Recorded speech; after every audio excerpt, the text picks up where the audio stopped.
est-ce que tu savais que cette scène du film Michael a été tournée exactement au même endroit que celle du clip original? Ah non, je te jure. Et ça, c'est l'une des anecdotes les plus folles du film que je vais vous parler aujourd'hui, Michael Jackson. Ah mais carrément, grâce au film, c'est devenu à nouveau l'artiste le plus écouté dans le monde entier. Et on va pas se mentir, bah c'est mérité. Dans le film, on suit l'évolution de la star de la pop dès son plus jeune âge, ainsi que sa relation au sein de sa famille, principalement aussi avec son père qui est d'ailleurs assez tendu, car celui-ci voit son fils comme une machine à fric. Ouais, non, je sais, il est pas très sympa le daron. Et heureusement que sa mère, elle, voit son fils comme la future star mondiale de la pop, dotée d'un talent fou. Alors, visuellement, le film est juste magnifique. C'est limite d'ailleurs un concert à la place d'un film, hein, vraiment je le dis. Les répliques des clips sont extrêmement réalistes, à tel point que chaque élément a été reproduit pratiquement au plan et au détail près. Concernant les musiques, elles sont tout aussi bluffantes que celles de l'original, car les producteurs du film ont mixé la voix de l'acteur avec celle de Michael Jackson afin d'avoir un résultat très réaliste. Quant aux acteurs, rien à dire, c'est juste hallucinant la manière dont Jafar Jackson, qui je le rappelle est le neveu de Michael Jackson, joue, c'est impressionnant. Et la façon dont il imite les gestes, les rituels, les mimiques de Michael Jackson, ça rajoute un réalisme absolu. En plus de ça, les acteurs ressemblent énormément aux personnages originaux, et la ressemblance, elle est assez impressionnante quand même. Bon, je comprends que certains fans soient déçus du film, car le film est basé sur la vie professionnelle et l'évolution musicale de la carrière de Michael Jackson, et il ne raconte pas toute sa vie non plus. C'est d'ailleurs pour ça qu'une suite est prévue, hein. Car oui, le film Michael 2 est en pré-production et commencera son tournage d'ici 2027.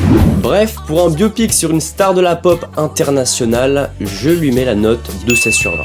Hâte de voir la suite du film en tout cas. Bref, c'est Note de chez Rubix, abonnez-vous et on se dit à la prochaine pour le Diable s'habille en Prada 2. Allez, ciao.